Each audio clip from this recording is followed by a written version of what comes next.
অনেকে এই নতুন গভর্নর নিয়ে অনেক রকমের সমালোচনা করেছে। আমি কিন্তু এটাকে পজিটিভ দিকটা আমি বলতে চাই। আপনি যদি দেখেন এই নেগেটিভ এত সমালোচনা না করে তাকে সুযোগ দেন, উনি কি করে আমরা দেখি। আগের গভর্নর যেই জায়গাটা ফেল করেছেন, অর্থাৎ ইন্ডাস্ট্রির যে সমস্যাগুলি, সংকটগুলি, যেই জায়গাটা উনি অনুধাবন করতে ফেল করেছেন, সেই জায়গাটা কিন্তু নতুন গভর্নর দেখে আসছে। তিনি তার মাইন্ডে কিন্তু ওই জায়গাগুলি উনি নিজে প্র্যাকটিক্যালি দেখে আসছেন। তো উনি যদি ওই জায়গাটাকে হাত দেন, এসে যেমন শুরুতে এসে একটা হাত দিলেন কোথায়, শ্রমিকের বেতন দেওয়ার লাগে একটা ইয়ে করে দিলেন, লোনের ব্যবস্থা করে দিলেন। এটা যে কি পরিমাণ হেল্পফুল হয়েছে এটা মানে চিন্তাও করতে পারবেন না। যার কারণে এই বছর দেখবেন খুব শান্তিতে সবাই কিন্তু মানে বেতন বোনাস নিয়ে বাড়িতে যেতে পেরেছে শ্রমিকরা, কোথাও কোনো সংকট হয়নি।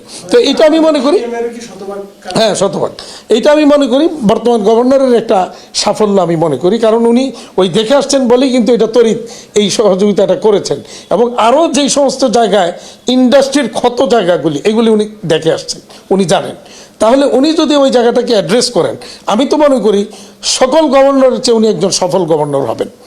এবং এটা বর্তমান সরকার, হ্যাঁ, এবং বর্তমান সরকারের যে আসার আগে যে সমস্ত কথাগুলি বলেছেন তারও একটা পূর্বাভাস কিন্তু আমরা মানে এখানে দেখতে পাচ্ছি।